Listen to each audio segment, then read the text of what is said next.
This is the Troll Patrol, live with Justin Freakin. What are you booing? Welcome to the Troll Patrol live. It's a freaking Monday. Welcome in, Warlord. Check it out. I was complaining about the chat, the shading on the chat not showing up because I switched my hard drive. I figured out something real cool. Now I've got the chat doing a real flashy thing. My camera's apparently going bad on me though. The chat looks like Lil Mac in Punch Out after he gets tired. It gets all pink.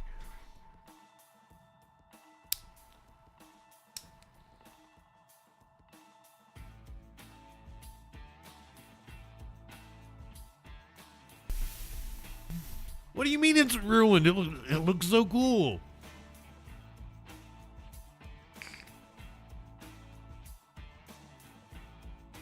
You're just a hater. Welcome. It's the Troll Patrol live. It's a Monday. We got shit to talk about. We're watching Prince tonight on Live Music Monday, directly after the Troll Patrol on Twitch and Kick. Sorry, YouTube people. T-minus, welcome in. I'm going to try to get through the news as quickly as I can so we can get to Prince, but I still think it's going to be 2 hours because we got a lot of shit to talk about.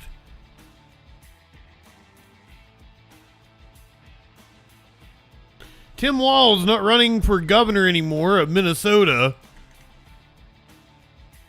The Minnesota Star Tribune calling this a knockout punch from Donald Trump.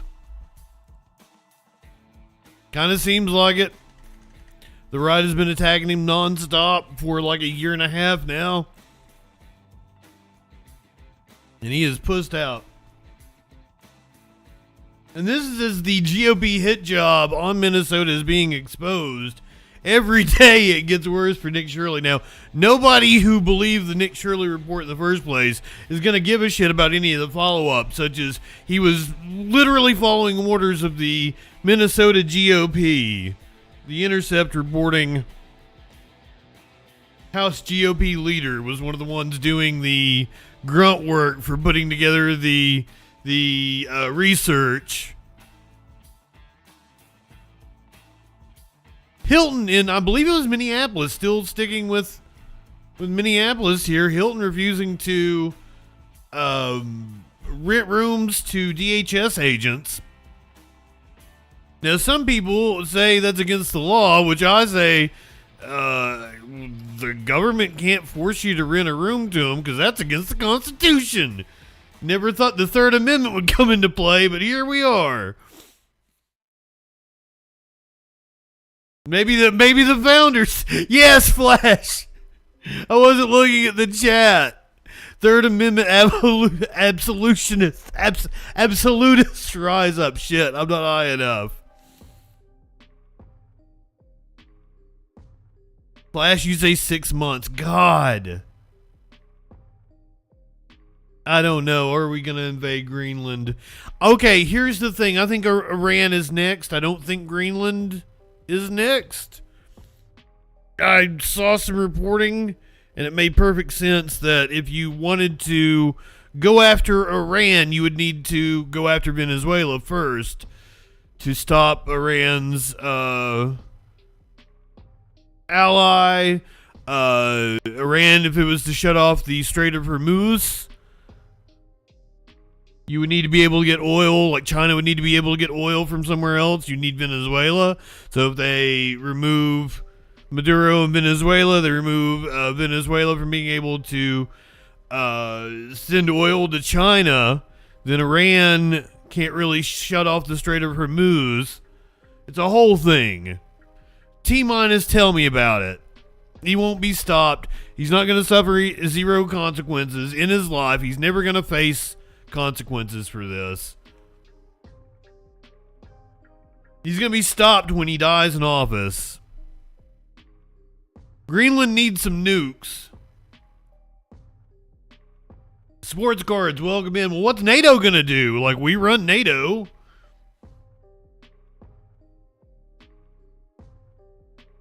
Shit is gonna get interesting in this coming year.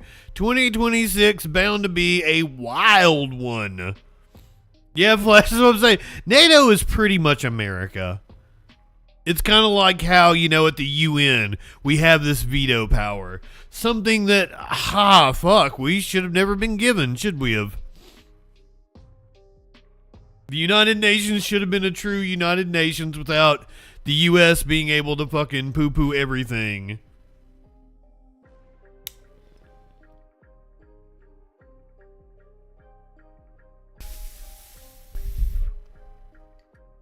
So anyway, got a lot of news to cover. I've got the wildest dog video you will ever see in your life. Dog was able to, must be the smartest dog on the planet, because he was able to let himself out of his kennel and unlock the front door and get the fuck out of a shelter. A horse is loose in Japan. I think it escorted itself back to its stable, but was loose for a little while. I think we got some footage of the horse trotting around in a preface. I forget whatever Japan calls their little areas. The area outside Tokyo. Somebody give me a phonetical pronunciation. DJ Dub, welcome in. Prefecture. Okay, thank you. Oregon Gal, good evening. Cake is a lie. The cake is a lie?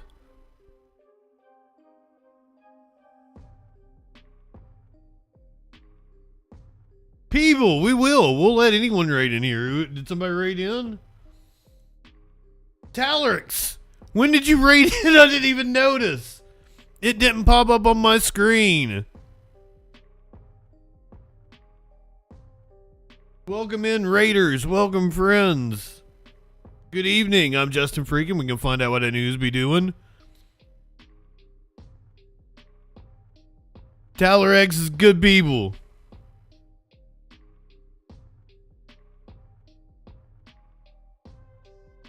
I have not, but do you think that Cake would win? I had a story yesterday and I didn't get around to doing it about a cupcake ATM.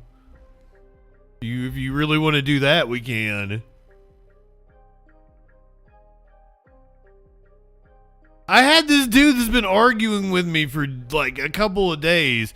He's some fucking Christian. He's like, all morals come from Judeo-Christian values or something, and I was like, Dakota Hammurabi predates fucking Christianity, and he's like, oh yeah, well, slavery ended because of Judeo-Christian values. And I'm like, what the fuck are you talking about?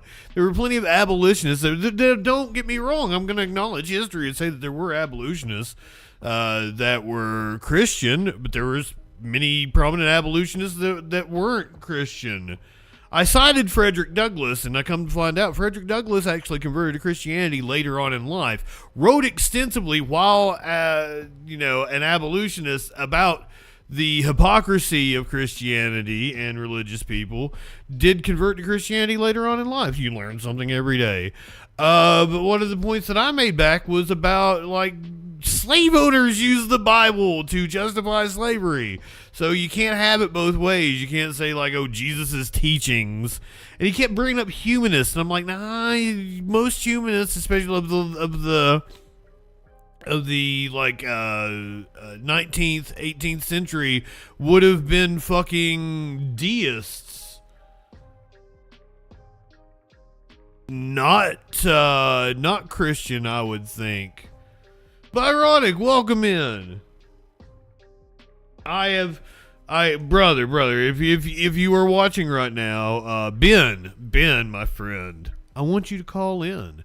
Perhaps you did click on the link I sent you There are more than, what did you say, 12 people. There are more than 12 people in here right now. There are at least 18. So, and we're just getting started. There'll probably be 30, 40. That's usually where I end up by the end of the night. Overall, about 100, 200 people, somewhere in between there. It varies from show to show. It kind of, it boggles my mind how many people watch certain things, which shows get more views. Because, like, the show is also on Spotify, Apple, and all that. And I get numbers on about 23 people on a good day will consume the show on Spotify or Apple in podcast form. So I estimate between 100 and 200 people watch the show pretty much every day. Whether they watch the replay on YouTube. Libertad, welcome. I'm showing 2 people on YouTube. You're saying 30. About 30 is what the view count goes to by the end of the stream. Silent, welcome in. Let's get to it. As I said, I want to watch Prince at the end of the show. We're watching a Prince concert. We've watched Prince on Live Music Monday before. This is probably the first time we've watched an artist twice on Live Music Monday. But we watched Prince from 1990-91 in Tokyo. This time we're going to be watching Prince from 2012 in LA at the Forum. It was just posted like a week or two ago. I'm excited to watch it. Prince on Twitch and Kick directly after the Troll Patrol. But let's kick it off tonight. Nicolas Maduro says he's innocent and a decent man. Nicolas Maduro, the deposed leader of Venezuela, made his first appearance in a U.S. courtroom answering charges of narco-terrorism. This was the end of a legal odyssey and indeed perhaps a military odyssey as his lawyers and he protested in court today. He said that he was kidnapped and captured at his home in Caracas, Venezuela, as U.S. forces went in and seized him. I mean, he was. Since then, Maduro... And we're learning today that apparently it was very bloody. The U.S. suffered no deaths, though we had several injuries. Apparently, double-digit Cuban security forces were there. Societolo, welcome in. We're just now learning it's a few dozen at least, over 30 confirmed, had to die in order to bring Maduro in, apparently. Maduro and his wife, who is also charged, were flown to the United States, placed in a federal jail in Brooklyn, and then today, under heavy security, brought to the Manhattan courthouse behind me. Maduro entered the courtroom wishing people in the gallery a happy new year, but then he turned defiant, telling the judge that he has been kidnapped, he has been captured at his home in Caracas, Venezuela, and that he is the elected leader of Venezuela and has the right to run his country as he sees fit. Kinda, yeah. Guilty, telling the judge, soy inocente. He spoke Spanish throughout the proceeding and had a translator providing him with the words being spoken in English.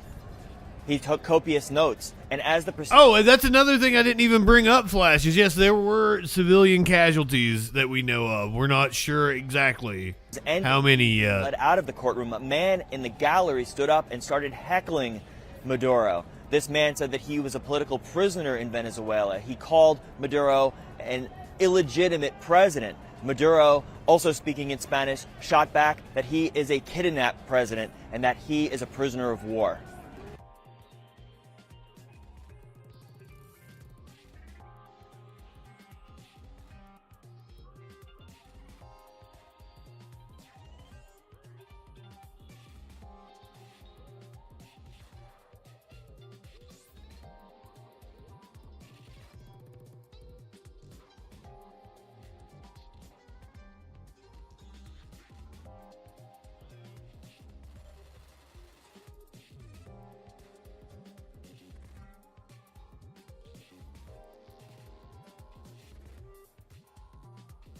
Oh, I'm muted.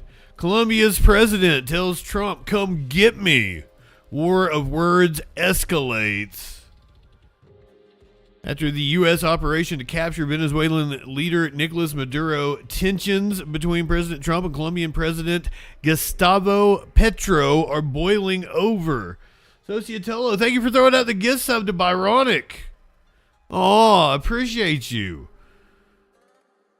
What Trump has called a successful attack on Venezuela could embolden his administration to pursue a military action in Colombia against the country's alleged drug facilities or its leadership. Petro, who condemned the U.S. operation in Venezuela, seemed to taunt Trump on Monday, saying in a statement, "Come get me, I'm waiting for you here. If you bomb even one of these groups without sufficient intelligence, you will kill many children," Petro said Monday on Twitter. "If you bomb peasants, thousands of guerrillas will return in the mountains. And if you arrest the president whom a good part of my people want and respect, you will unleash the popular jaguar." Colombia's Ministry of Foreign Affairs said in a statement on Sunday that the country is willing to maintain international relations based on dialogue, cooperation, and mutual respect, and considers threats or the use of force in relations between states unacceptable.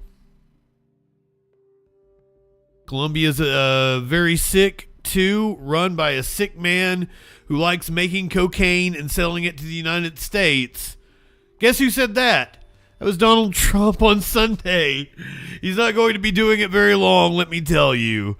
He has cocaine mills and cocaine factories and is not going to be doing it very long. I was on crack. Right. Well, We have an unpopular pig. They have a popular jaguar. Oh, yes, DJ Dub. That is Mike Lindell, your future governor. I was on crack. right. Well,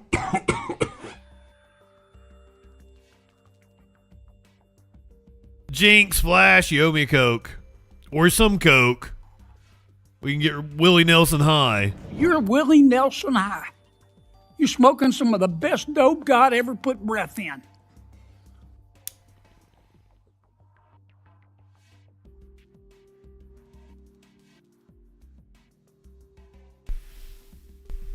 I try, Senator.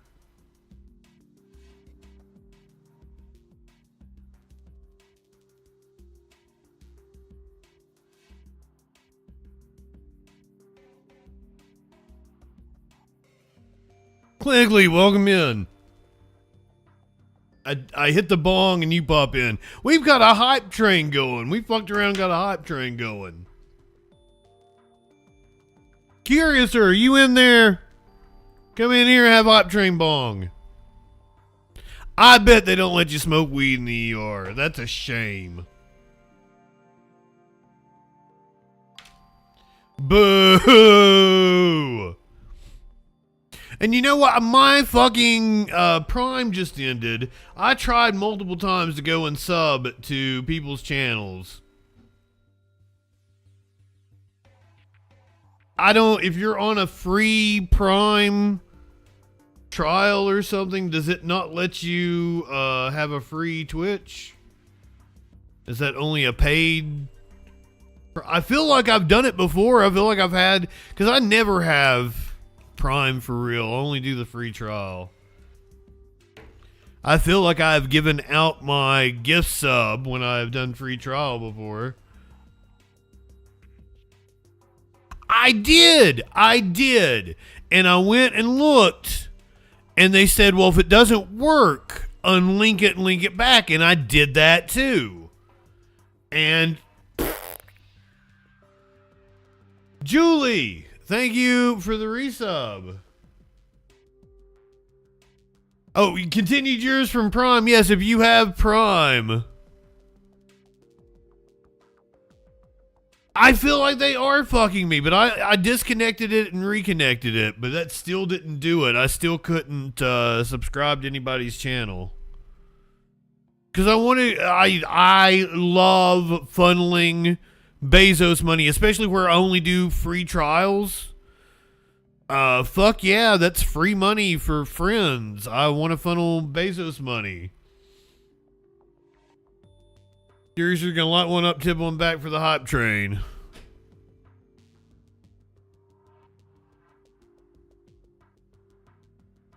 I don't know why she didn't hit it earlier. It was like trying to hand it to her. She's like, ooh.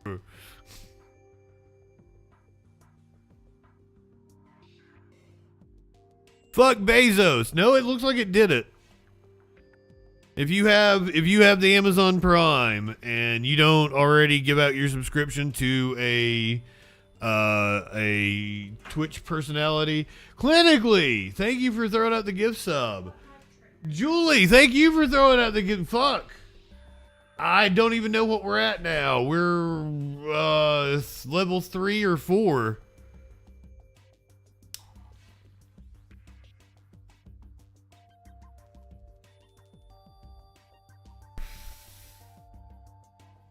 I don't know how frequently you can do a free trial, but I usually order something once every 6 months or a year, and it always gives me a free trial. So that's I want to say like every 3 or 4 months it'll reset and give you a free trial. It's not always a month.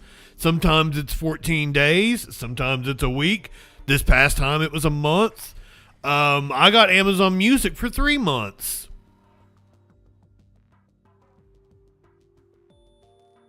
But every time I've ever went to order something from Prime, it's given me a free trial. I've never paid for Prime.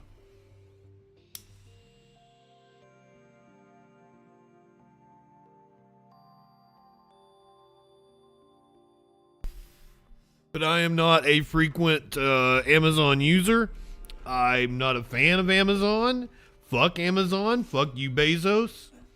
I say on a Bezos-owned platform. Well, for you YouTube people, I am over on Twitch, and that's kind of the biggest platform I'm on. Though Spotify is trying to catch up. Or all podcasting in general. It all goes through Spotify. We're up to level 3. We're on a level 3 hype train. See, I don't know if you've got... Are you on a free trial? I think if you're on a free trial, it doesn't give it to you.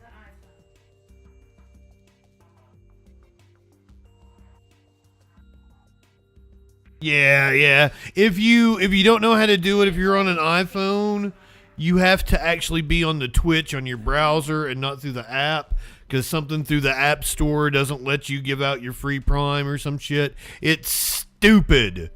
It's stupid. Yes, clinically. I understand you're in a rural area. Big same, brother. So sometimes Amazon is just the easiest way. If you've never done a free trial, Amazon totally give you a free trial. I've done 20, 30, 40. It's so many. I'm not saying we should bomb that island that Jeff Bezos was totally on for New Year's. Well, I mean, they might not be on the island anymore because it's not New Year's. We're going to watch that Prince concert tonight. Guess what I did last night?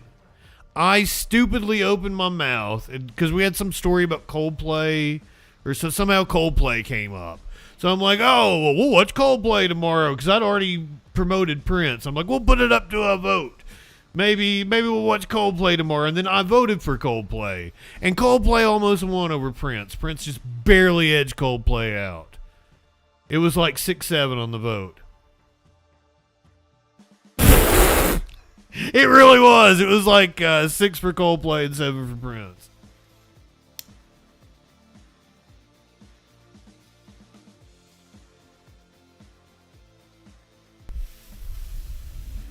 I got her with the 6-7. That was on purpose. Oh, was the vote on purpose? 6-7. Oh, I'm sorry. I keep trying to hand it to you in here.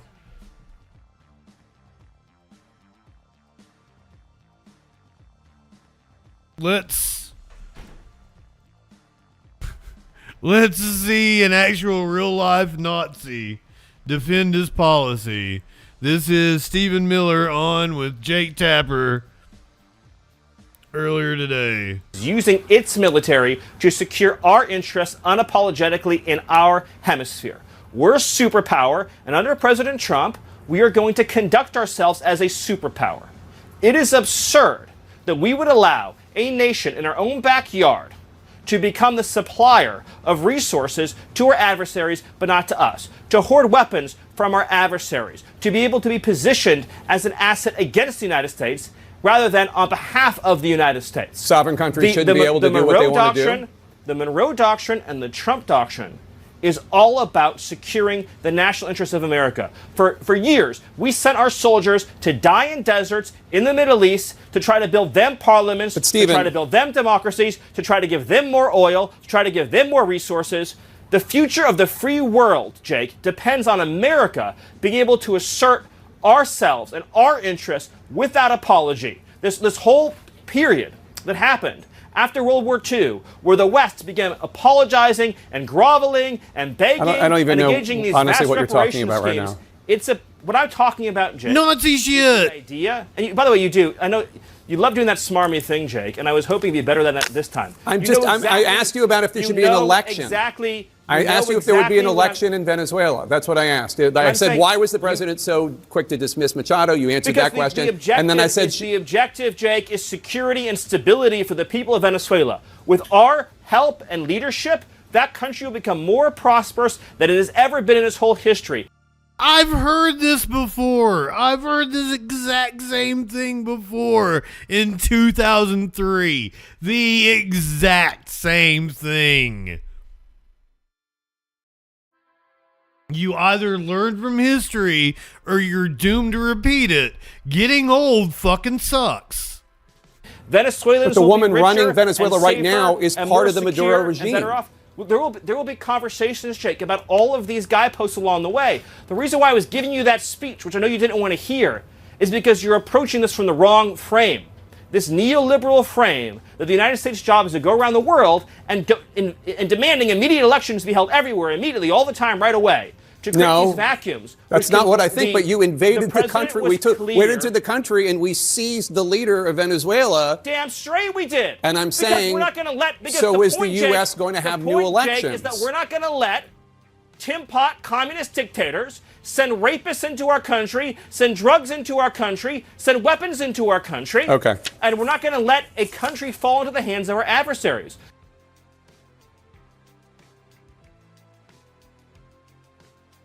Kaya, welcome. I can't believe he did that. I mean, I can totally believe that he did. He did that right in front of Rihanna and her fish. Oh, no, hold on. Did the wrong one. Right in front of Rihanna and her fish.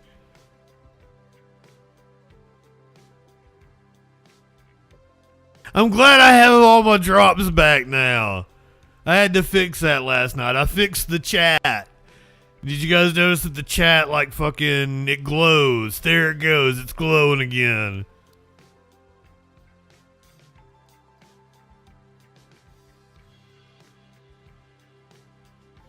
I added some new music to the music playlist. I've been working hard. Trying to clean shit up around here. Some people have asked, does Trump really care about drugs since he pardoned Honduras's president of drug crimes just, a month ago, 2 months ago? One Latin American leader in federal court today, as another already convicted is free. Now, President Donald Trump facing questions about why Venezuela's Nicolas Maduro's alleged crimes warranted a military extraction, while others were worthy of cutting a 45-year prison sentence short. This was a man who was persecuted very unfairly. This weekend, Mr. Trump defending his decision to pardon Juan Orlando Hernandez, former president of Honduras, convicted by an American jury in 2024 for conspiring with drug traffickers to smuggle more than 400 tons of cocaine into the U.S. Witnesses for the prosecution said at his trial that Hernandez accepted bribes and protected dealers, like the notorious Joaquin Guzman, also known as El Chapo. El Chapo! Here in the U.S. President Trump's Secretary of State also now facing questions about the pardon, making the case to our own Kristen Welker that there are key differences between Hernandez and Maduro. The former president of Honduras, so this is not someone who was in power, had any influence of the politics of Honduras any longer. And he felt that the former president of Honduras was treated very unfairly by the previous administration. While it's true the Biden administration did indict Hernandez. Beanie time, you say? I don't want to wear a beanie. Don't make me wear a beanie. In part led by a former top Trump lawyer, Emil Bove. Democrats, while not defending Maduro, already pouncing on the comparison to Hernandez's case. Senator Mark Warner saying, quote, Kai always got me fucking with my head. Decision is especially glaring. Hernandez. Oh, we're a beanie. She did redeem the point. Shelley, welcome in. Hondureño al señalamiento que nuestro país es un narcoestado. Hernandez has not said whether he'll return to Honduras, where he still faces an arrest warrant. But it's unclear if that'll last. A member of Hernandez's party takes power next month after recent elections, something President Trump mentioned in defense of the pardon. One of the reasons that was done is because of the fact that the party in power felt very strongly that that man was treated very badly. It's unclear whether Maduro, who just pleaded not guilty to charges of narco-terrorism, among others, would have the same support if he returns home. Although Maduro's allies remain in power for now, the country's future leadership not at all certain. One thing is clear in the tale of these two leaders. The man that I pardoned was, if you could equate it to us, he was treated like the Biden administration treated a man named Trump. The president sees himself in one, but not the other. Let me bring in Monica, who's joining us now from just outside the White House. Mon, any concern on the part of the administration that Hernandez pardon might give prosecutors in the Maduro case legal hurdles to overcome when that trial eventually happens? We're beanieing it up over here. It goes with the shirt, at least. This awesome shirt T-Minus got for me in Weed, California. I wear this everywhere. Sociotolo, I missed earlier where you said Jimmy Cliff. That's who we watched in concert like 3 weeks ago, right? 4 weeks ago.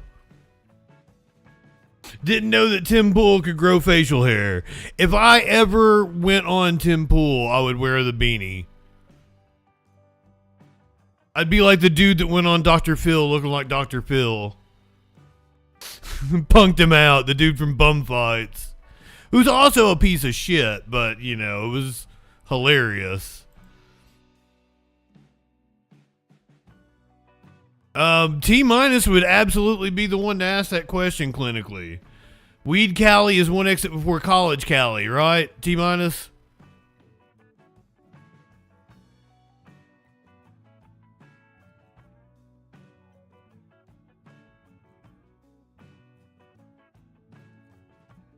Trump bullying other countries, European leaders pushing back after his statements about Greenland today. Also, Bjork upset about Trump's statements about Greenland. Monroe Doctrine, and now President sites on another territory after the successful operation in Venezuela. We need Greenland from a national security situation. It's so strategic. Right now, Greenland is covered with Russian and Chinese ships all over the place. We need Greenland from the standpoint of national security, and Denmark is not going to be able to do it. So Denmark's prime minister responding to the president, saying Greenland is part of NATO and will be defended by the alliance, urging President Trump to stop. We are the alliance. Correspondent Tom Sufi Burridge is following all that for us. So Tom, Greenland is, in the president's words, so strategic right now, saying it's covered with Russian and Chinese ships all over the place. Fragwitz, Avalon. Is reacting.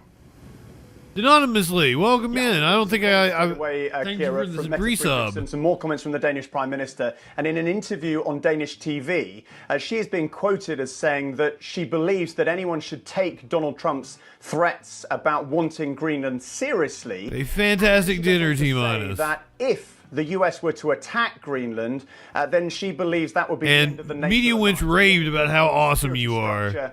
the transatlantic relationship since the end of World War II. Now, Donald Trump has not threatened to attack Greenland, I think it's important to point out, but he has repeatedly said he wants Greenland. And clearly the timing after what's happened in Venezuela, I think, has set more alarm bells ringing across Europe. Look, what is striking, looking at all of the commentary from European leaders who are lining up behind Denmark, because remember, Greenland is an autonomous region of Denmark. Old pussy neck over here. Very much on the same page. They're all Lenny, welcome in, my friend. Very much solid for Denmark in this issue, that European sovereignty cannot be threatened by anyone, and that, you know, the NATO alliance is the underpinning, and Denmark is a member of NATO. So, look, European leaders are struggling with the unorthodoxy of the Trump administration on multiple issues, on Ukraine, on Greenland, on the US national security strategy. Blue Magic Man, welcome in. Which really, you know, ripped up the rulebook in terms of the US relationship with Europe, and basically said that the US administration under Venezuelans can cheer nationalist governments in Europe. So if you're Viktor Orban in Hungary, you're pretty happy. Been mixed as with anything. Most European leaders right across Maduro had his supporters and he had his detractors. But they are very careful with their words, because any European leader never wants to upset any US administration, including the Trump administration. So, you know, they are lining up behind Denmark, but they're also being careful not to say anything too provocative to upset the US, who ultimately they still rely on for security in this continent. Tom Sufi Burridge, thank you.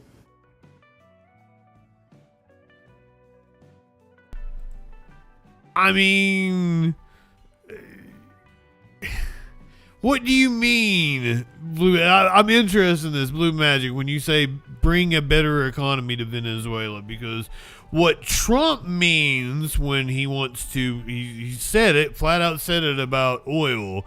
So he wants to hand over control of Venezuela's natural resources to U.S. oil companies. Now, there's a long history with that. But basically, what you are asking for is a banana republic.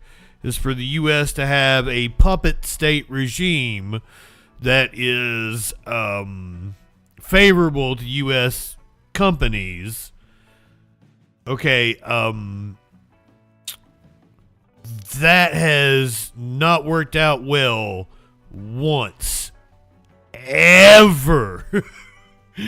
And we have a long history of it not working out. Ever. So that's why what you're saying, you're basically advocating to go use our military might to rob a country of its natural resources, exploit the people and its resources as a commodity. And that's weird to me. Like, I do not understand the frame of mind that somebody could be in.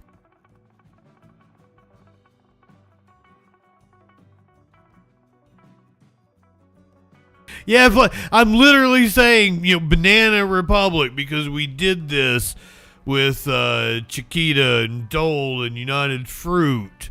It's why the Dole plantation is in Hawaii. It's and you may say, well, it worked out well for Hawaii. No, it really didn't. Go ask the Hawaiian people if it worked out well for them and read up on the history of Hawaii. It didn't actually work out well for them. Now, I have been to the Dole plantation, and it makes some really good ice cream. We did it with Iran, Iraq, Afghanistan. We've done this over and over and over again. We watched Stephen Miller on with Jake Tapper, and it was the exact same thing that I heard the entire Bush administration say in 2003. So really what Iraq, Afghanistan turned out to be, and everybody agrees now, was a quagmire that we, the American people, dumped trillions of dollars into, and that defense contractors got rich off of. Oil companies got rich off of. I'm sure lots of consultants and yada, yada, yada. There's plenty of slush money to go around. Halliburton, W. Halliburton. That's what happened then, and that's exactly what they're wanting to do now, and for some reason, people keep falling for it.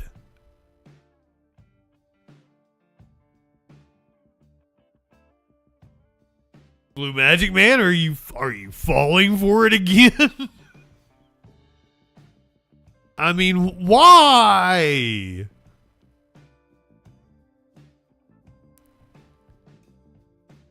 The poppy in Afghanistan is weird. That's because like originally like we went in and started like eradicating the fields.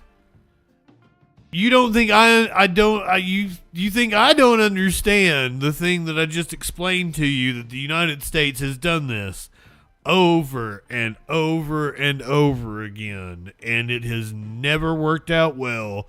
It has always been, brother, I am old enough to remember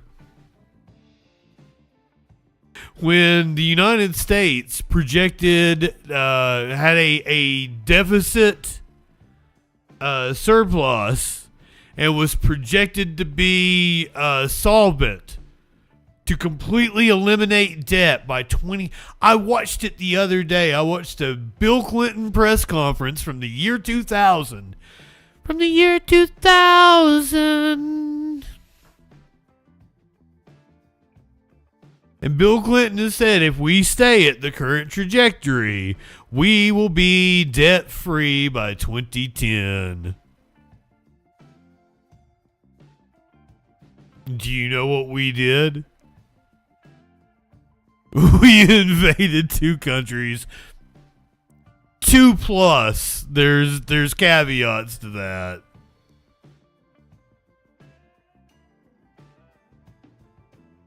I want another country to come here and take Trump out of the country.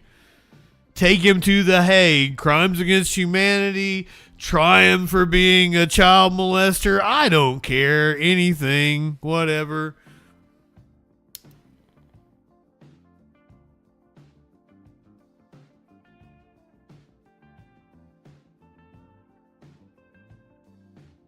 I think JD Vance would sell him out. And you know what? Since you bring up JD Vance, we'll go ahead and skip ahead. Now let's keep talking about Venezuela.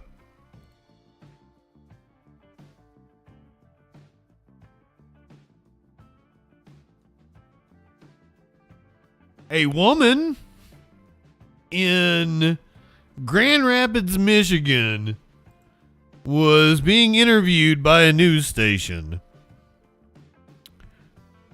What happens next should be appalling to anyone in a free society. Back to the developing story involving the detaining of the Venezuelan president. All across the country and right here in Grand Rapids, protesters gathered to oppose the military action in Venezuela. And one of those protests took place right here in Rosa Parks Circle this afternoon. 13 on your side's Peter Elliott joins us now. Peter, what was the scene like downtown? Well, and there were dozens of protesters in attendance this afternoon. It was organized in response to the attack by Grand Rapids opponents of war. Many brought flags and signs. Their anti-war message was loud and clear. Just hours after the United States attacked Venezuela and captured the country's president, Nicolas Maduro, the message from dozens of protesters in downtown Grand Rapids was clear. The demonstrators gathering near Rosa Parks Circle on Saturday afternoon. No blood for oil! No blood for oil! Before marching through the streets. We have to apply pressure at all points that we can. This is not just in a foreign issue, it's our tax dollars that are also being used to commit these war crimes. Jessica Plichta organized the protest with the group Grand Rapids Opponents of War. She was in Venezuela just 3 weeks ago for an international summit. I saw Maduro in person. The people loved him. Maduro was elected by the people. He's for the people, and the people want to see his return. So free Maduro. Immediately after our interview, Plichta was arrested by Grand Rapids police officers. I am not resisting arrest. No, you're not resisting. Before climbing into the passenger seat, an officer says that Plichta was arrested for obstructing a roadway and failure to obey a lawful command from a peace officer. These types of interventions rarely work. Thomas Walker is a professor of international relations at Grand Valley State University. They prove to be a lot more costly in terms of blood and treasure than anyone recognizes in the early stages. President Trump she was on a sidewalk. Run Venezuela until it can make a proper transition. Walker says that plan could prove unpopular. I don't think the United States would ever be able to garner that legitimacy. And without that legitimacy, the costs of governing, the challenges of governing go up dramatically. Republicans representing West Michigan have largely supported the military action. In a statement, U.S. Representative John Molinar from the 2nd Congressional District, writing, quote, "Today may be a new day in Venezuela. Nicolas Maduro was a dictator who contributed to narco-terrorism targeting Americans and subjected his people to unspeakable horrors." Bill Huizenga, representing the state's 4th Congressional District, posts on his social media accounts, quote, "Anyone connected with Maduro should be..." I think it has to do with The United States should recognize Edmundo Gonzalez Urrutia, the rightful winner. They had until like the first to Walker is respond on the Epstein files. He worries about the example it could set on a global stage. Setting this precedent in the international system can be very, very destabilizing.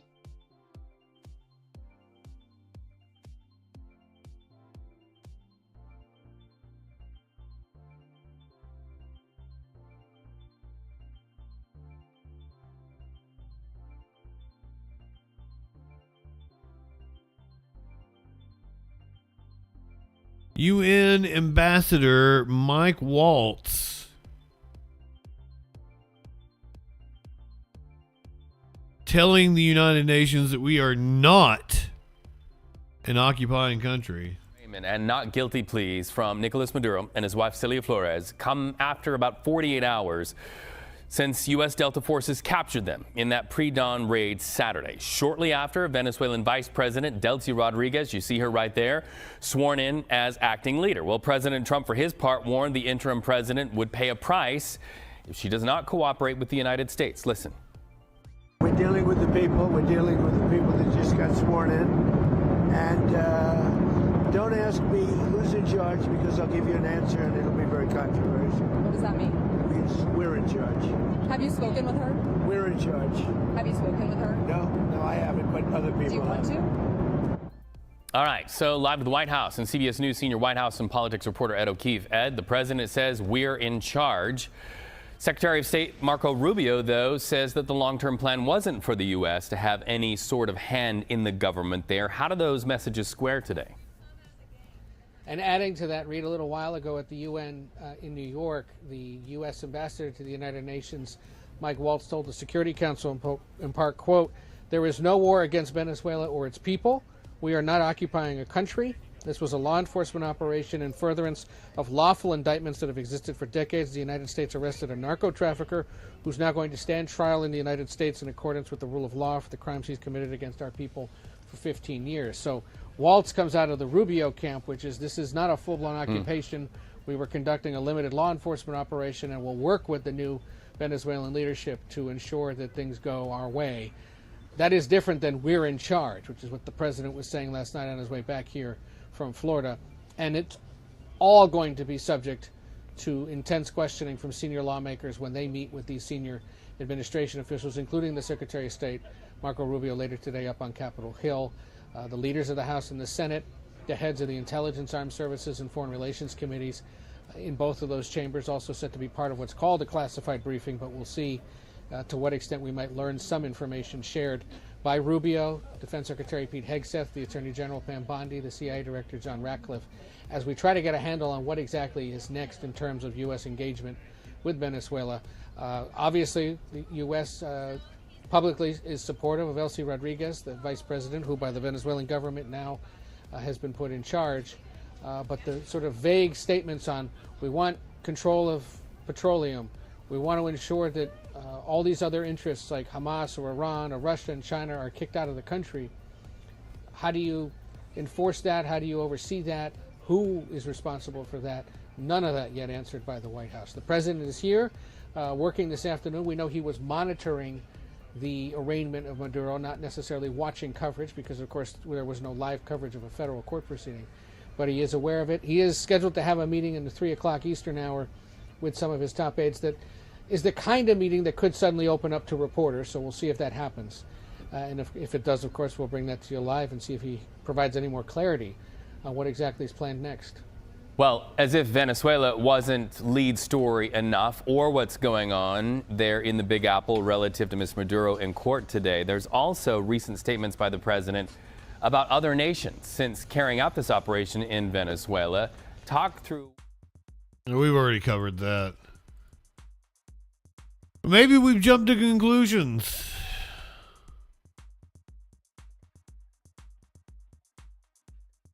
Milk Bar TV been monitoring Tucker Carlson. Apparently, we liberated Venezuela to bring gay marriage to the country. We can safely discount democracy as a reason for affecting regime change in Venezuela. We're not going to go kill Nicolas Maduro because we don't like the way he's treating his people. It's possible we're mad that he doesn't allow gay marriage. That is a distinct possibility, but no one will say that out loud. I can't wait to have your cock in my mouth. I'm going to give you the blowjob of your life. Then I want you inside of me. What? Like the way he's treating his people. It's possible we're mad that he doesn't allow gay marriage. That is a distinct possibility, but no one will say that out loud. Not defending the regime, just saying. The Trump administration took out Maduro because they don't allow gay marriage?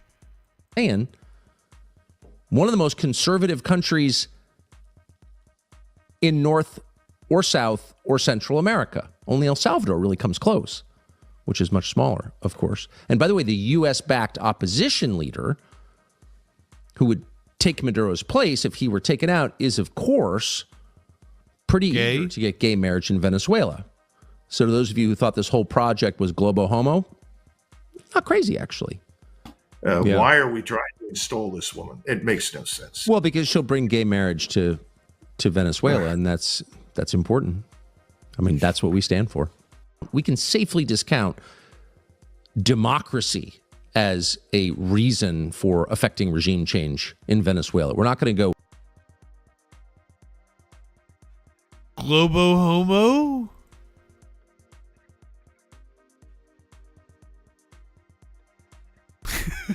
Globo homo. They're trying to turn everybody gay. They're trying to turn the freaking frogs gay. No, I think this is legitimately the Tucker Carlson show. Kill Nicolas Maduro because we don't like the way he's treating his people. I hope it's AI. Shit. That is a distinct possibility, but no one will say that out loud. Not defending the regime. I know, Flash. What? Is this some conspiracy? I've never gone down the rabbit hole. It's all the gays.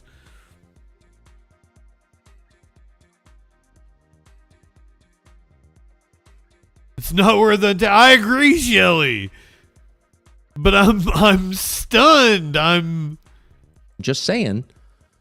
I gotta hear it again. Conservative countries in North or South or Central America. Only El Salvador really comes close, which is much smaller, of course. And by the way, the U.S.-backed opposition... That just feels like it's a 90s conspiracy, Flash. Maduro's place, if he were taken out, is, of course, pretty eager to get gay marriage in Venezuela. So to those of you who thought this whole project was globo homo, not crazy, actually. Why are we trying to install this woman? It makes no sense. Well, because she'll bring gay marriage to Venezuela, and that's important. I mean, that's what we stand for. We can safely discount. Is that what we stand for?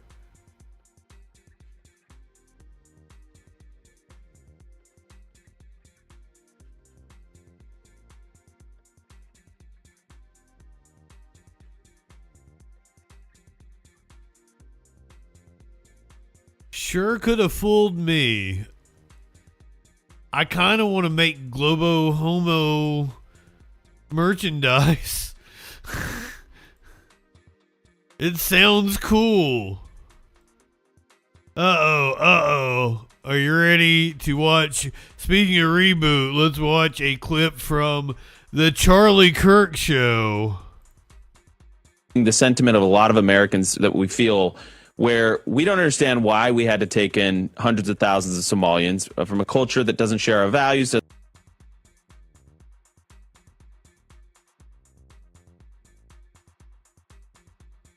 She has really pretty hair. I like her glasses. The big hoops, the bigger the better. I know you guys aren't going to want to hear this, but she could totally be my GOP mommy.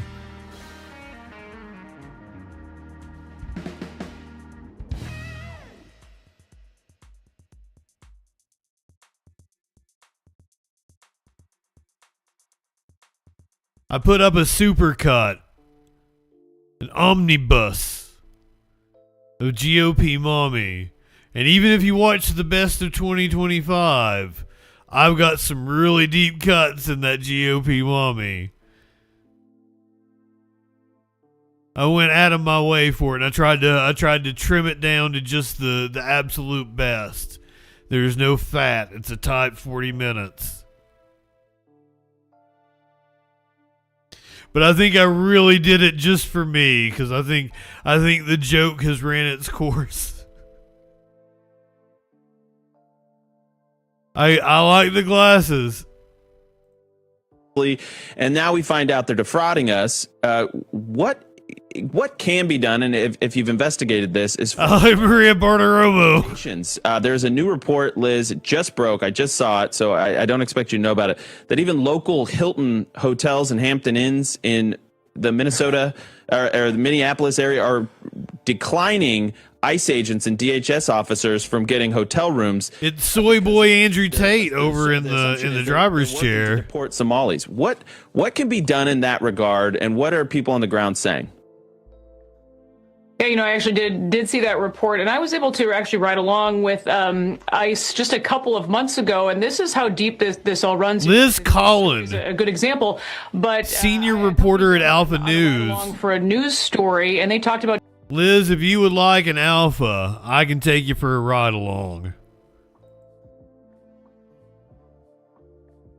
Minnesota, how difficult their job is because you have so few counties in the state that cooperate with ICE. So instead of doing these pickups at jails and prisons in Minnesota, instead they have to go out into neighborhoods where they are met by these activists. And in fact, the Star Tribune has a live report. We are Charlie XCX. Blast out where ICE is going to be next. So this has been going on now for months in Minnesota. But we went From out. The Star Tribune? Yes, they actually are basically promoting this, where ICE is going to be, so they can be met by activists. But during our ride along, we picked the Star Tribune does a fantastic job. Who is listen to her? She's wanting a local newspaper to not report on law enforcement activities. by the state, had worked for two different agencies, and turns out was a convicted felon, and it was hired anyway, and now faces deportation. And that was a story that we documented for Alpha News. But again, you see this kind of at every turn, sort of this radical leftism that has taken hold in many agencies. And oh, really? You foisted her on us. That has been playing out here as you well. Minnesotans. Is that what you're saying, DJ Dub? She made her way over to, we were watching Real America's Voice. Oh yeah, this is a Charlie Kirk show. That's where she was.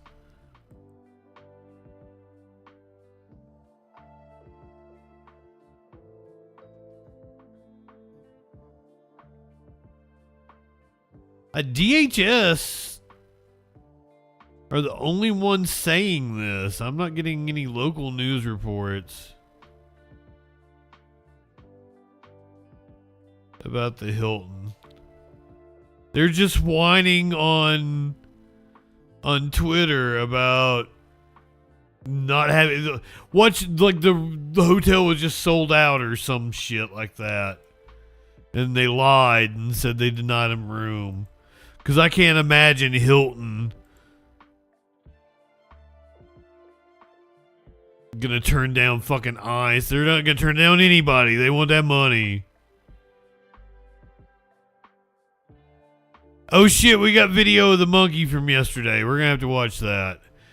Donald Trump claimed that crime in Memphis is down significantly due to his order to deploy the National Guard in the city. On Saturday, Trump claimed that crime in Memphis was down 77% during a press conference.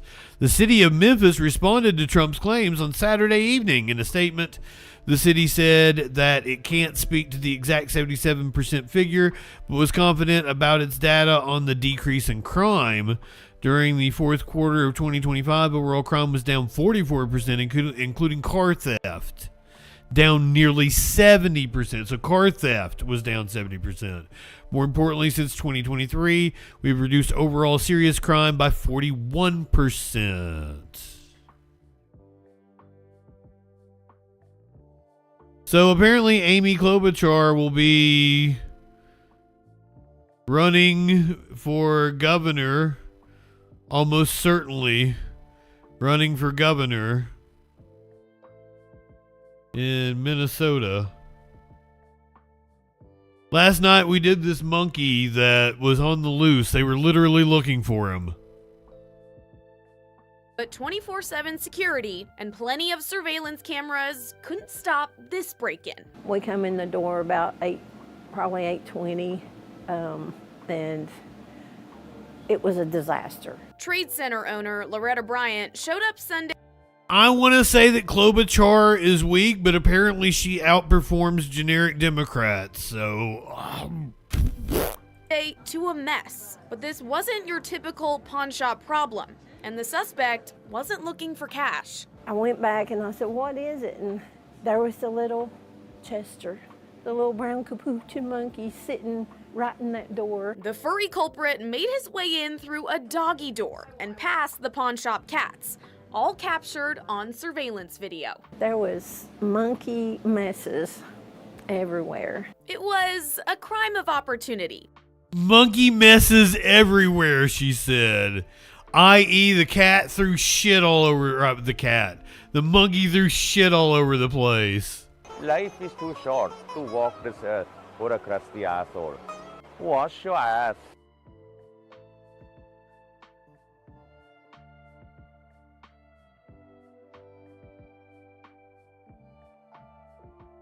Yeah, I want to see the cat's reactions. And a little monkey business. He really hated computer keyboards. There was 3 computer keyboards just bashed. The keys were laying in the floor. In a store full of instruments, it was a jam session no one signed up for. There was bags of potato chips busted from our crackers. I watched. Oh, I bet he loved potato chips. Even the best detectives have to wonder. What are they thinking about? I don't know. After 5 decades, something a pawn shop's never seen. In my wildest dream, could not have dreamt that. A smash and grab without the grab. But this hometown store is now back to normal. It's just a great place to live. Even with monkeys. Even with monkeys. Right. Even with monkeys. I'm hoping for Keith Ellison.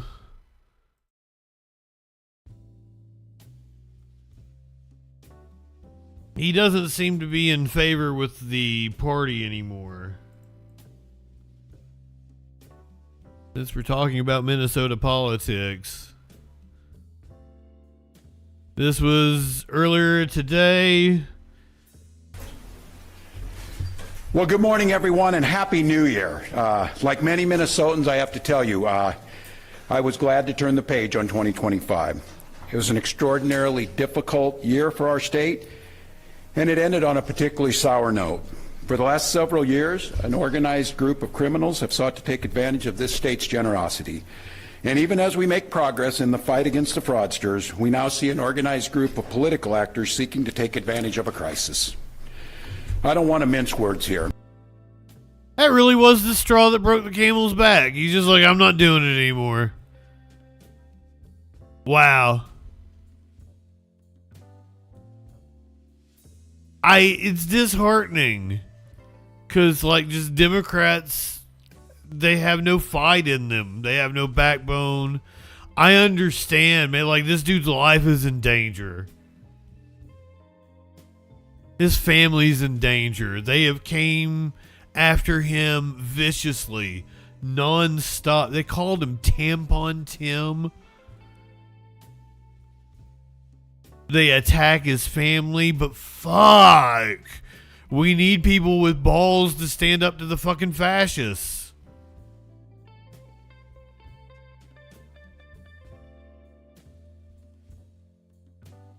As I told DJ Dub this earlier when we were talking about it, like I get it from a personal level. I get to his last year and a half was probably fucking hell.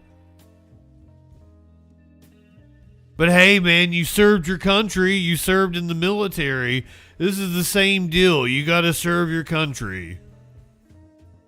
Donald Trump and his allies in Washington and in St. Paul and online want to make our state a colder, meaner place. They want to poison our people against each other by attacking our neighbors. And ultimately, they want to take away much of what makes Minnesota the best place in the country to raise a family. They've already begun trying to withhold funds that were meant to help families afford child care. And they have no intention of stopping there. Make no mistake, we should be concerned about fraud in our state government. We cannot effectively deliver programs and services if we can't earn the public's trust. That's why over the past few years, we've made systemic changes in the way we do business. We've gone to the legislature time and time again to get more tools to combat fraud. We've hired people we fired people who weren't doing their jobs. We've seen people go to jail for stealing from our state. We've Tentacle Girl. Funding. Good evening. Welcome in. Government, where we saw widespread criminal activity. I hope you are well. The doors of our remaining programs. And we've hired a new head of program integrity to make sure that those locks can't be broken. All across this state, Minnesotans are... Yeah, I can't do that because I'm just disgusted.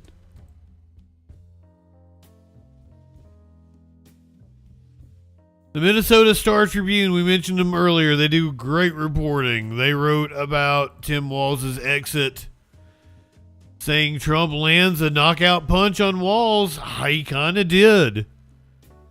It really was a knockout punch. Under attack from the administration, Minnesota Governor Tim Walz drops his bid for a third term.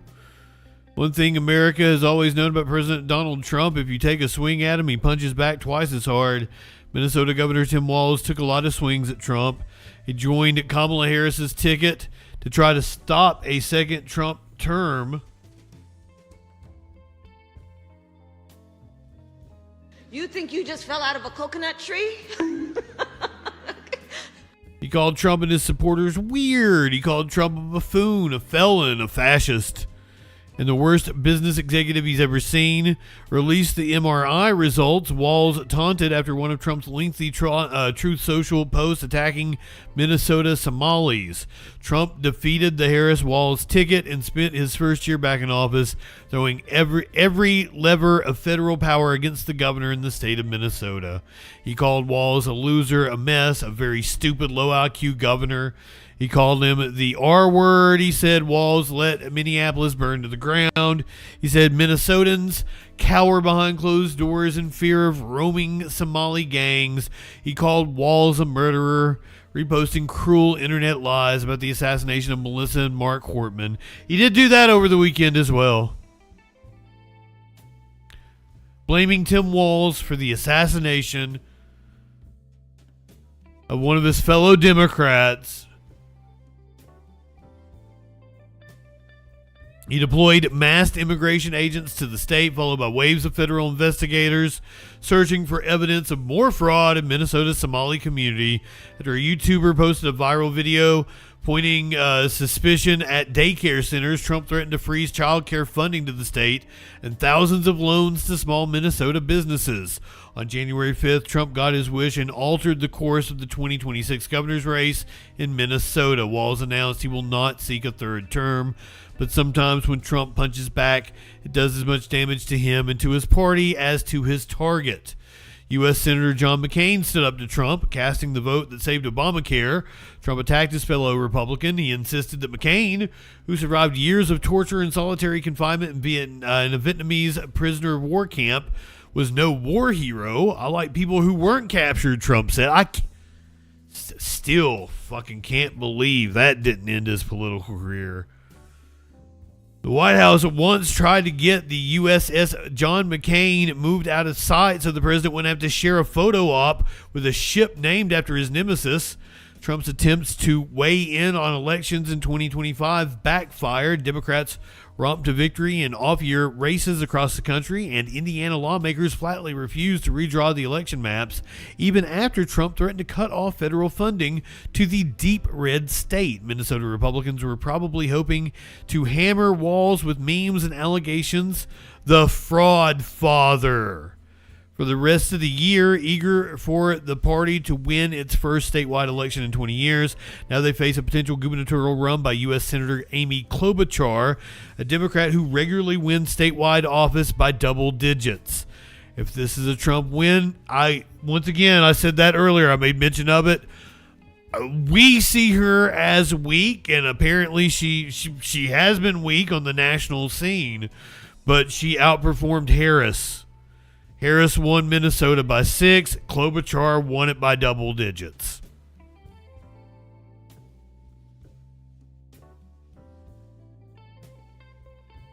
So if this is a Trump win by November, the Minnesota GOP may be tired of so much winning.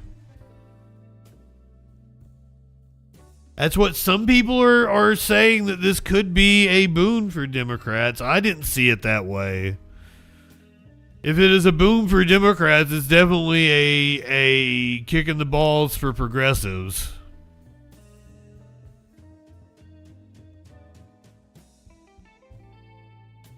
I mean, you can say a lot of things about John McCain, but like the fact that like he could have gotten out of that Vietnamese prisoner of war camp. That's the thing. He had the connections to get out of it, and he didn't. He stayed with his men. So you can say a lot of things about John McCain, and I absolutely will. CJ, welcome in, my friend. Thank you for throwing out the gift subs. Fuck. Let's smoke some more weed. Welcome, my friend.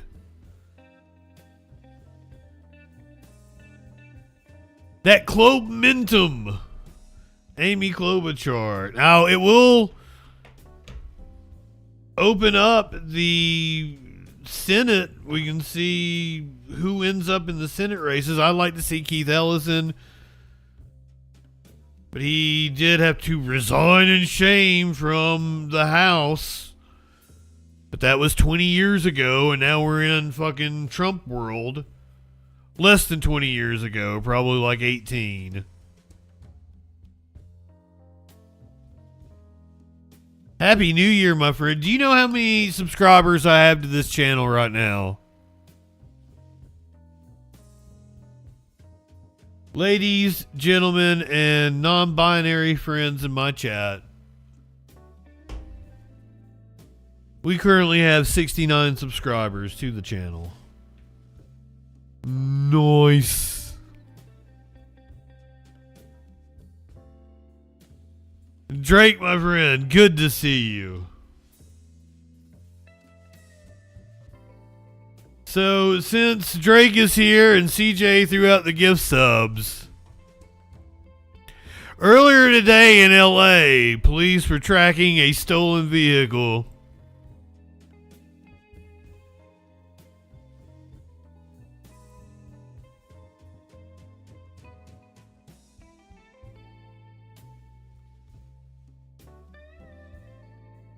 Got us up to 69.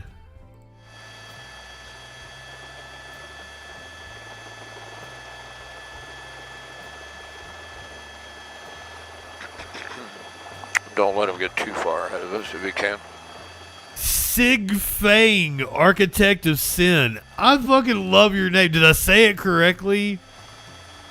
Or is it Sig? I'm horrible at pronouncing words.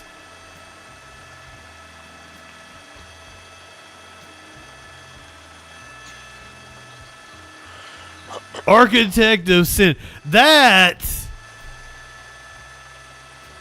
you sound like you're some sort of dumb. Like you have really cool facial hair and you dress in velvet. And you always have like 3 women kneeled around you. And 2 sissy boys. You have a gaggle, a harem.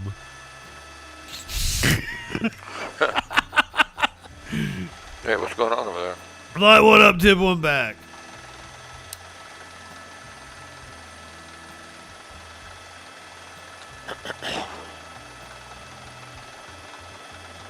That's what the name implies.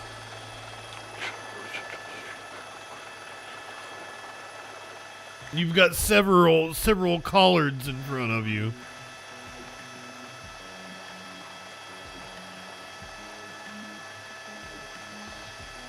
We're returning westbound. We don't have to watch a police chase. There is a redeem for get back to the news. Let's you try can and totally get redeem a that. little bit more. We're going a little further north if we can, so we don't lose them in the buildings. But I thought it was really funny I could pull that out like that.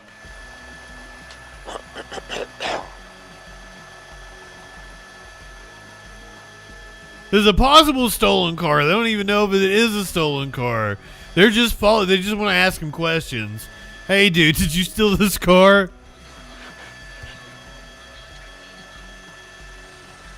Bragwitz, did I tell you good evening? Don't think we aren't going to watch that later, though. A self-driving stolen car. We've got some crazy shit going on in Arizona. This might be a developing story. I almost moved it to the front. I don't know. We might have an update since we came on. A package containing a homemade explosive substance was discovered near the Arizona state capitol. The Arizona Supreme Court and Court of Appeals were evacuated on Monday. A package that officials said contained 2 vials of a homemade explosive substance was discovered near the Arizona state capitol in downtown Phoenix on Monday. The Arizona Department of Safety said multiple buildings were evacuated on the Capitol Mall, including the state courts building, which houses the Arizona Supreme Court and Court of Appeals. Let me see if I can get a local station in Phoenix.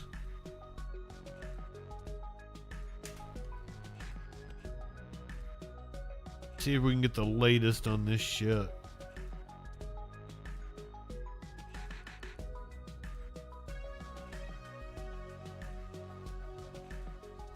Is this Fox 10 in Phoenix?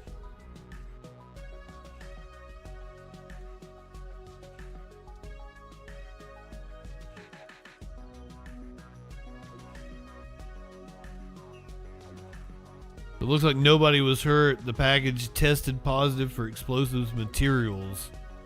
Suspicious package sent to the Arizona Supreme Court tested positive for explosive materials, according to DPS. Several surrounding buildings were evacuated as law enforcement investigated. Fox 10's Taylor Wirtz joins us live from the scene with the latest in what we know. Julie, we were watching an old police chase one time out of Phoenix, and Carrie Lake was until a few minutes ago, the anchor. Things are starting to wind down as crews do their. It flipped me out. You can still see some remnants of the scene, though. They've been taking down that yellow caution tape. Now, normally, 9 times out of 10, when we are called to scenes for suspicious packages and things like this, then it ends up being a false alarm. But in this case, as you said, DPS told us that there was, in fact, explosive substances found within that package. DPS tells us they got a call around 8 a.m. this morning at the Supreme Court for Arizona for the suspicious package. You can see crews suiting up in this video before heading into the building. A spokesperson looks like a beekeeper suit. Contained multiple vials, including 2 that did test positive for homemade explosive substances. They evacuated multiple buildings, including the state courts building, which houses the Arizona Supreme Court. Multiple buildings were evacuated on the Capitol Mall, including the state courts building, which houses the Arizona State Supreme Court and the Court of Appeals Division 1. The state courts building remains closed as additional sweeps are taking place. Once that process is completed, the package will be removed for further examination and then subsequent disposal. A spokesperson for the Arizona Supreme Court tells us about 150 staff members work in this building on an average day, but many of them can work remote and are doing so now until they get the all clear to go back inside. As I said, crews are just finishing up their final sweeps of the building, but that yellow tape seems to be coming down. DPS tells Perhaps Flash. I think we're going to need more. Phoenix Fire and Phoenix Police involved. Still a lot of questions as to how. Yeah, exactly. Still a lot of questions. Will be, but we'll be sure to bring you any developments as we get them. For now, live in Phoenix, Taylor Wirtz, Fox 10 News. You can infer either from what he said at the press conference.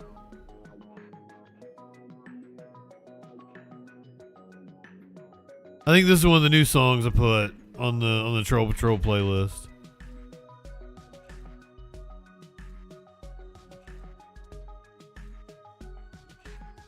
Tried to freshen things up. If you're listening on a phone, you probably don't even hear it.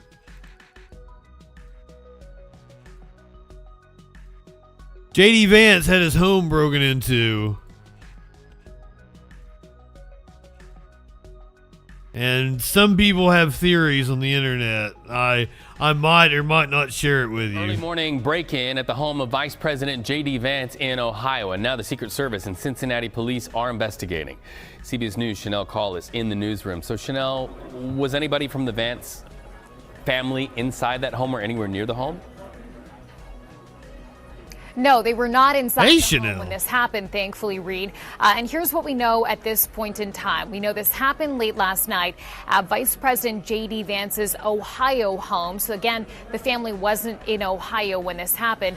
The home itself is just east of downtown Cincinnati. So Secret Service, Reed, is saying that they heard this loud noise, a loud bang, sometime around midnight last night. And they say someone was trying to break in.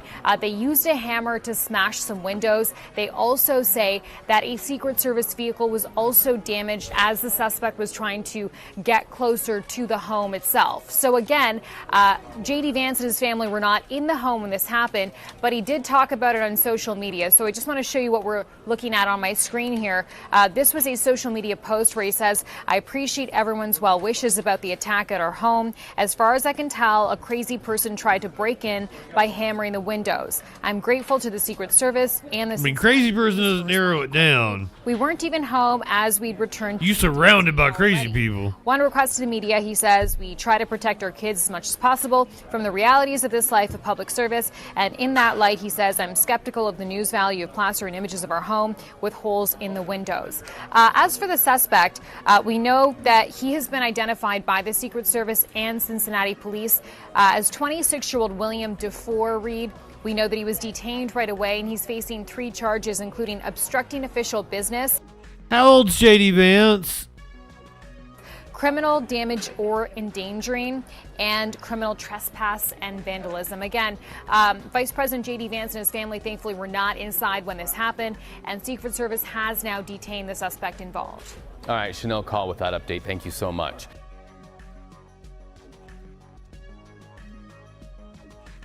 He's my age. Could I have a kid that was 26? That's kind of pushing it. 21 now. 26, Before y'all condemn this addled little boy for busting up little JD's windows, I think we should probably get a paternity test done.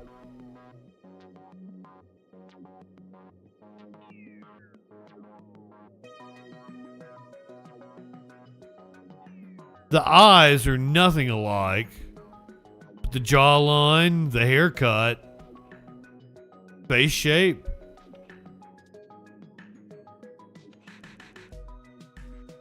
Then again, I think all white people look alike. Warlord called me a Nazi in the chat, and I was like, especially European people. Speaking of European people, the wife of the president of France was able to rag up 10 convictions against people that accused her of being a man Want to spread false claims about me? Then you'll end up being convicted. Bridget Macron saw 10 people have been found guilty of cyberbullying France's first lady.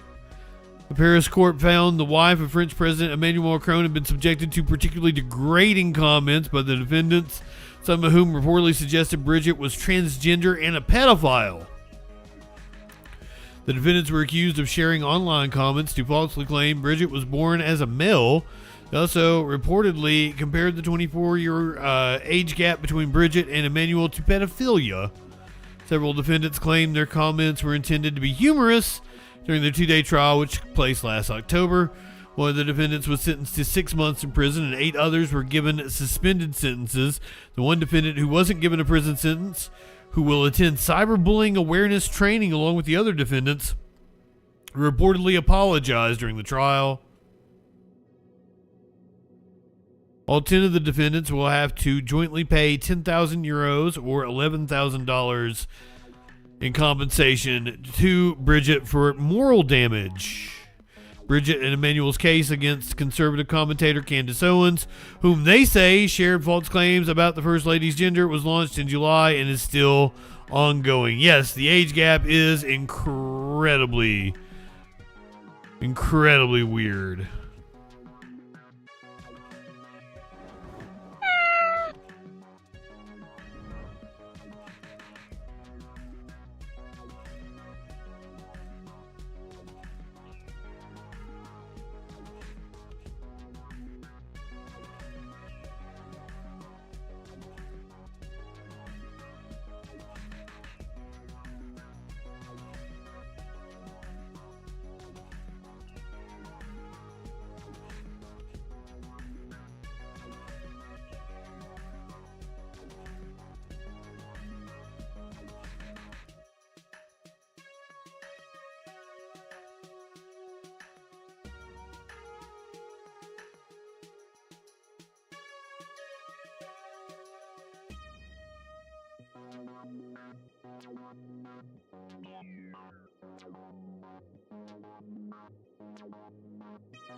Are you gonna lay down? I don't know what his deal is. He's just standing there. Okay. You can't lay on the desk, buddy. No.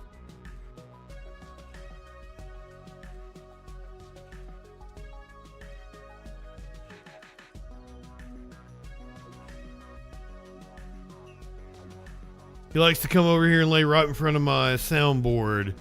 Right in my, like, mouse lane. Like, you can't do that. I can't work that way. But he's so cute. Let's go to Houston. I hope nobody was severely injured in this. But a Metro bus fell off of an overpass. Downtown Houston, where this afternoon a major crash caused a Metro bus to flip onto an embankment, sending 14 people to the hospital. Here's a live look right now at the scene from Air 11, showing where the crash happened on McGowan Street at the Highway 288 overpass. You can see a crane is out there trying to lift that bus out of there while police cars are blocking the area. Troy Class has been on that scene for the past few hours where it happened. Troy, what are officials telling you right now? Wait, did you guys see the road?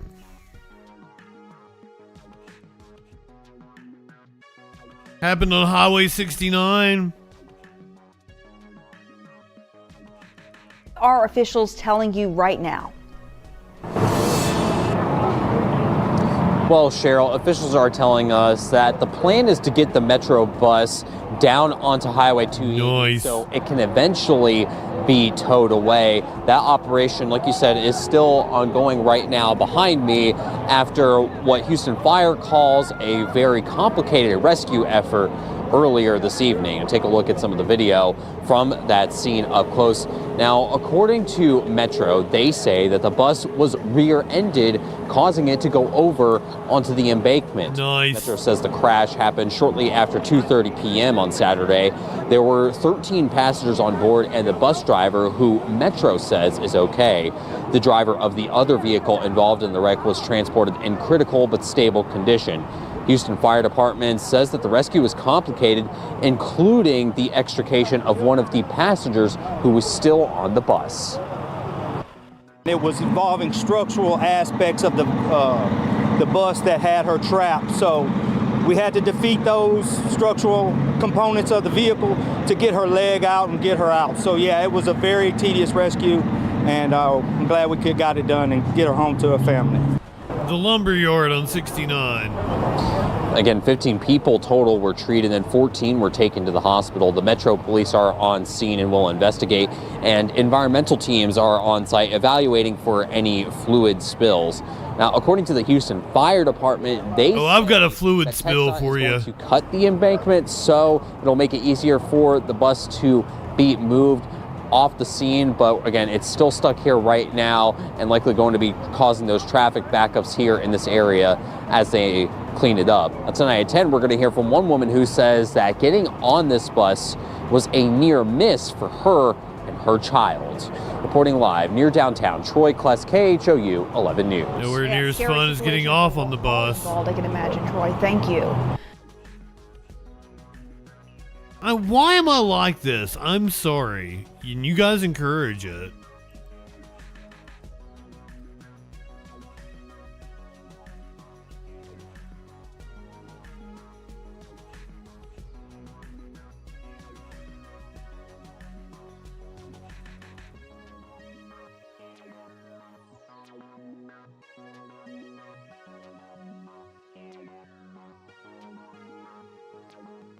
How much would you pay for some tuna?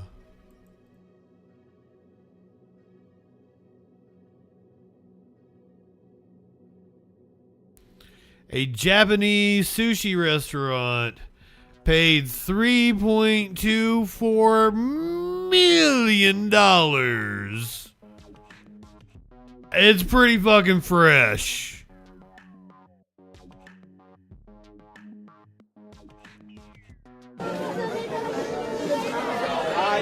So I'm assuming it's ironic. I'm assuming it's a less than $3.24 million. I hope the economy will get better this year. The Takaichi administration pledged to work, work, work. So Sushi Zanmai will work, work, work. Yeah, it's a record catch. Will cheer everyone up. 500 million yen bid. It will make our cash flow very tight. We've got to keep going. We have to keep working.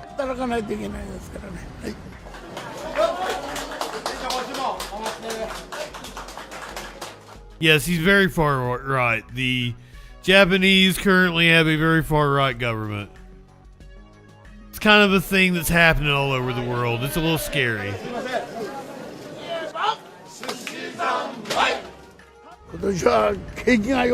I hope the economy will get better this year. The Takaichi administration pledged to work, work, work. So Sushi Zanmai will work, work, work. I hope this bid will cheer everyone up. 500 million yen bid. It will make our cash flow very tight. We've got to keep going. We have to keep working.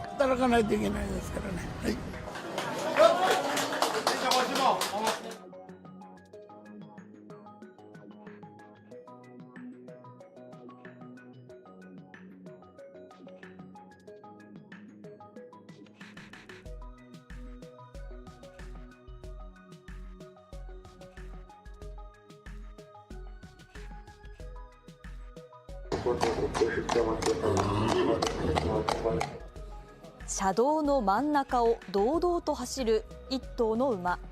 今日午 Was 前 I muted? This is outside Tokyo. 多摩区三田で馬が一頭 Its horse got loose.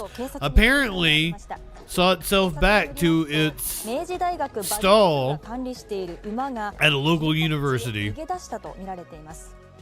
現場に駆けつけた警察車両が馬の後ろを追って誘導し、馬は通報からおよそ30分後に自ら生田キャンパスへ I don't think it's from the city. I think it's 建物などへの被害はありませんでした。 from the outskirts of the city.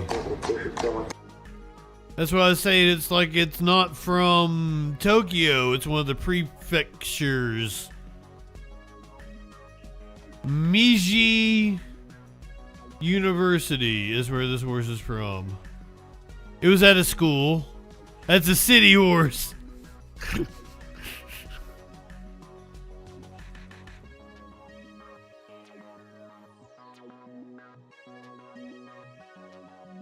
This is the college.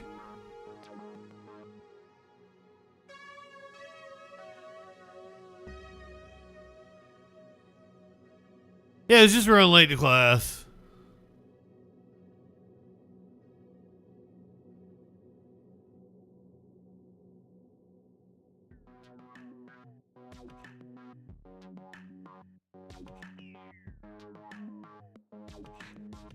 I was trying to think of a funny joke and I couldn't. I was trying to Aquarian turn into accounting somehow and it just didn't work. Sorry. My apologies.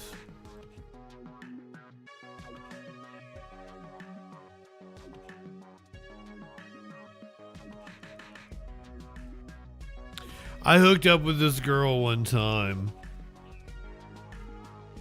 And she went to an equine college. She lived on a farm. And her apartment was up above the horse stables. And we're laying there and I was like, are you into horses? And she's like, of course, I love horses. I was like, no. Are you like into horses? And she found this question very offensive.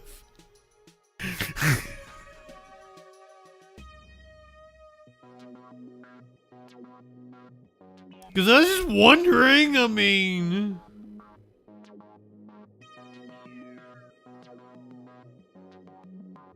You think I called it? I mean, she was really into horses.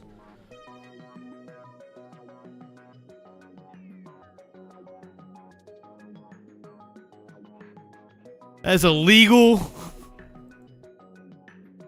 Stop it.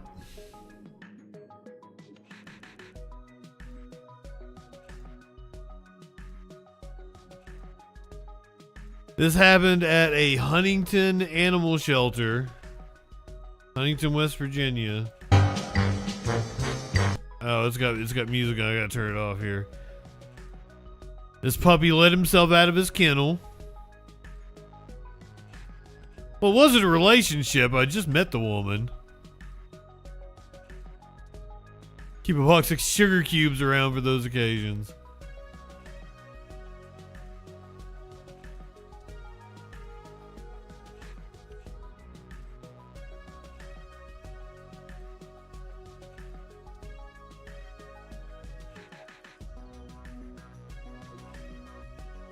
This is not AI. This actually happened. A little shit let himself out. It's heartbreaking if that's like his owner passed away and he's gonna go home and nobody's there. Because he is really fucking smart.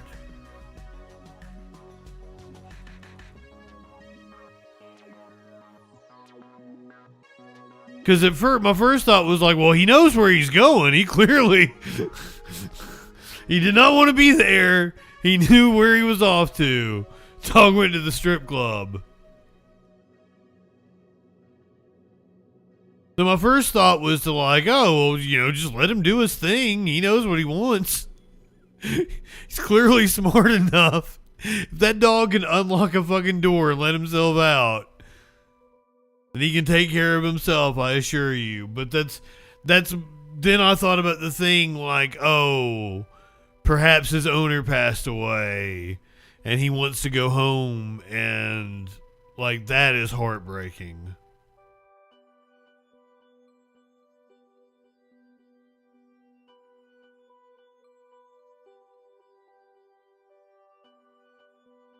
Bragwitz, you are correct. It does kind of look like the door was pulled open. Do you think we've been had? They did this just for a viral video? My lord! I didn't notice that until just then. Well, they're asking for help finding him. It's an animal shelter. I'll see if I can get an update. This was this afternoon. Yeah, he is leaning on it awful hard there. No, right there. It looks like they're...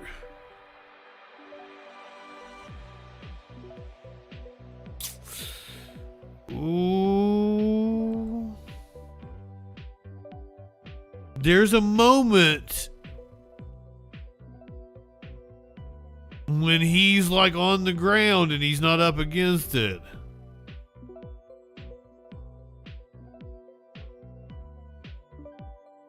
Right there. Alien, did I tell you good evening? That's a man in a dog suit. So once again, this was on Facebook. This is the Huntington Cabell Wayne Animal Shelter. This happened earlier today. He's not been found as of an hour ago. How can...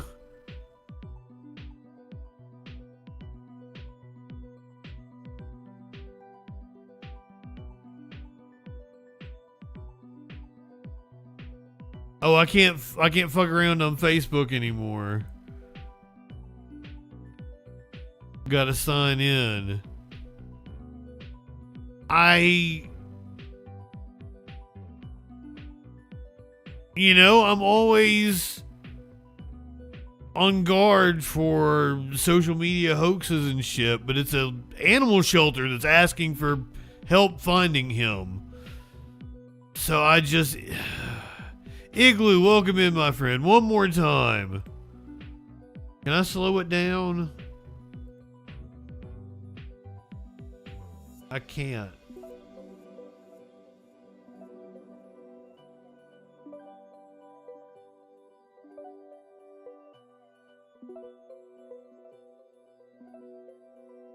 Did he just push it open with his head really fast? And we're not really seeing that? He does seem to be too far from the door to push it. But it all happens again. There's a very big spot. You can see the spot on the door where his head was.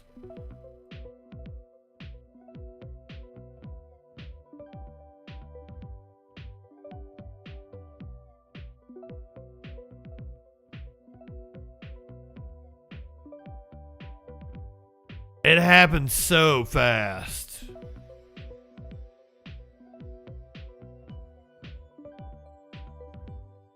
Oh, that was the animal video for today. Oh, but if you are in the West Virginia area and you have seen this baby, the Huntington Cabell Wayne Animal Shelter.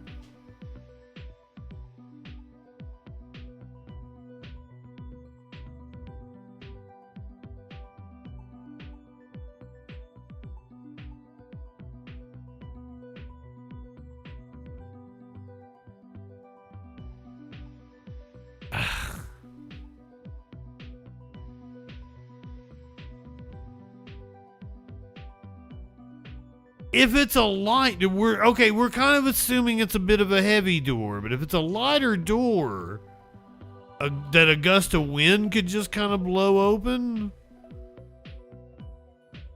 then that's not impossible what just happened.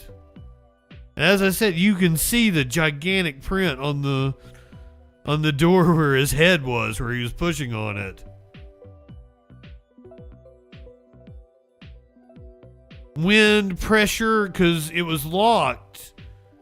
And then the pressure might have, kind of opened it a bit.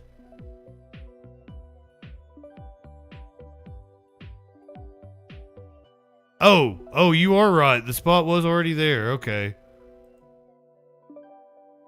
Shot that one down.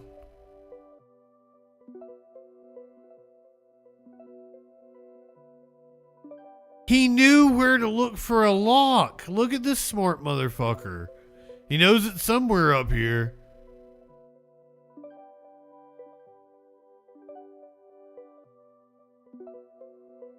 He's been in before.